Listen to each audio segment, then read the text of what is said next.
Man's Search for Meaning Short Summary. In Man's Search for Meaning, Viktor Frankl tells his story of surviving a concentration camp and how this experience led to his theory on the importance of meaning in one's life. You can find meaning in work, in love, and in courage during difficult times. A fascinating read. Executive summary. Life is not a quest for pleasure, but for meaning. The three possible sources for meaning: work, by doing something significant; love, by caring for another person; courage during difficult times. You cannot control what happens to you in life, but you can always control what you will feel and do about what happens to you. Love is the ultimate and the highest goal to which man can aspire. The salvation of man is through love, and in love, everything can be taken from a man, but one thing, the last of the human freedoms, to choose one's attitude in any given set of circumstances, to choose one's own way. When a man finds that it is his destiny to suffer, he will have to accept his suffering as his task. His unique opportunity lies in the way in which he bears his burden. To find a meaning in one's life is the primary motivational force in man. This meaning is unique and specific and can only be fulfilled by him alone. What matters is not the meaning of life in general,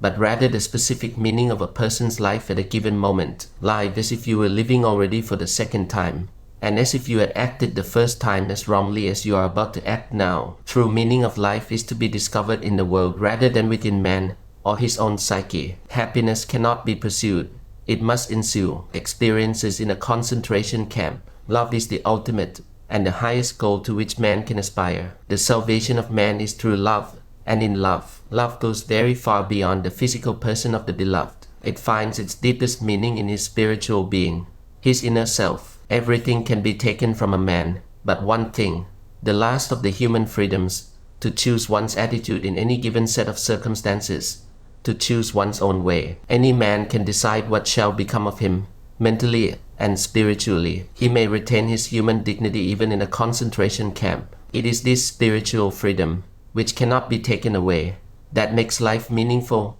and purposeful. If there is a meaning in life at all, then there must be a meaning in suffering. Without suffering and death, human life cannot be complete. The way in which a man accepts his fate and all the suffering it entails gives him ample opportunity to add a deeper meaning to his life. Emotion, which is suffering, ceases to be suffering as soon as we form a clear and precise picture of it. Any attempt to restore a man's inner strength in the camp had first to succeed in showing him some future goal. He who has a why to live for can bear with almost any how. Life ultimately means taking the responsibility to find the right answer to its problems and to fulfill the tasks which it constantly sets for each individual. When a man finds that it is his destiny to suffer, he will have to accept his suffering as his task, his single and unique task. His unique opportunity lies in the way in which he bears his burden. Logotherapy in a nutshell. Logos is a Greek word which denotes meaning. Logotherapy focuses on the meaning of human existence as well as on man's search for such a meaning. According to logotherapy, this striving to find a meaning in one's life is the primary motivational force in man. This meaning is unique and specific in that it must and can be fulfilled by him alone.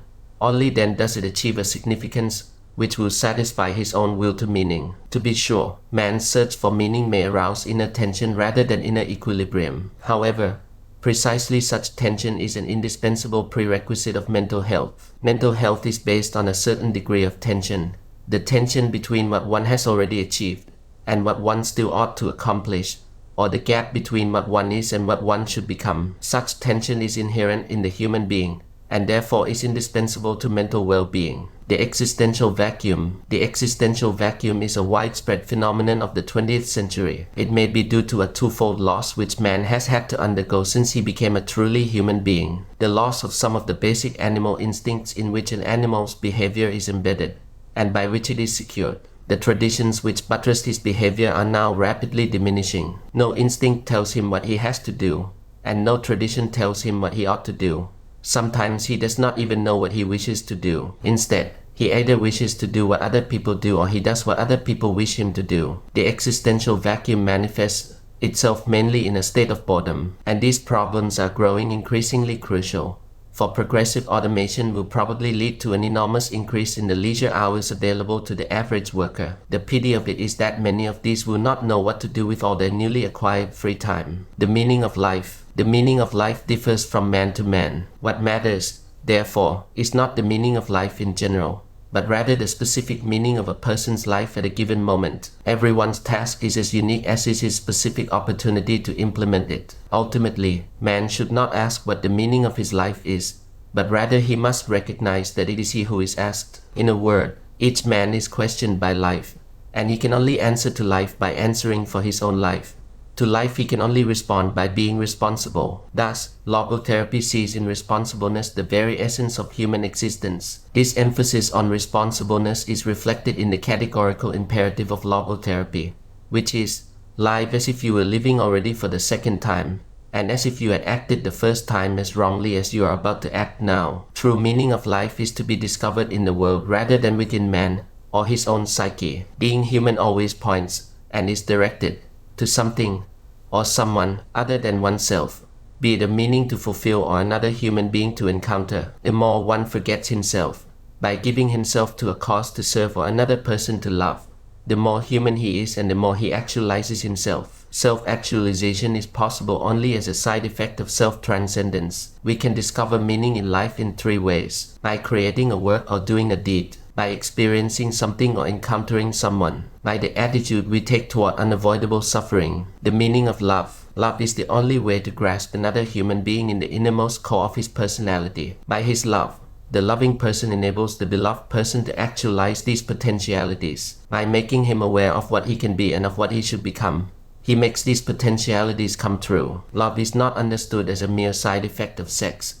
Rather, sex is a way of expressing the experience of that ultimate togetherness which is called love. The meaning of suffering. We must never forget that we may also find meaning in life even when confronted with a hopeless situation. For what then matters is to bear witness to the uniquely human potential at its best, which is to transform a personal tragedy into a triumph. Suffering ceases to be suffering at the moment it finds a meaning, such as the meaning of a sacrifice. Happiness cannot be pursued.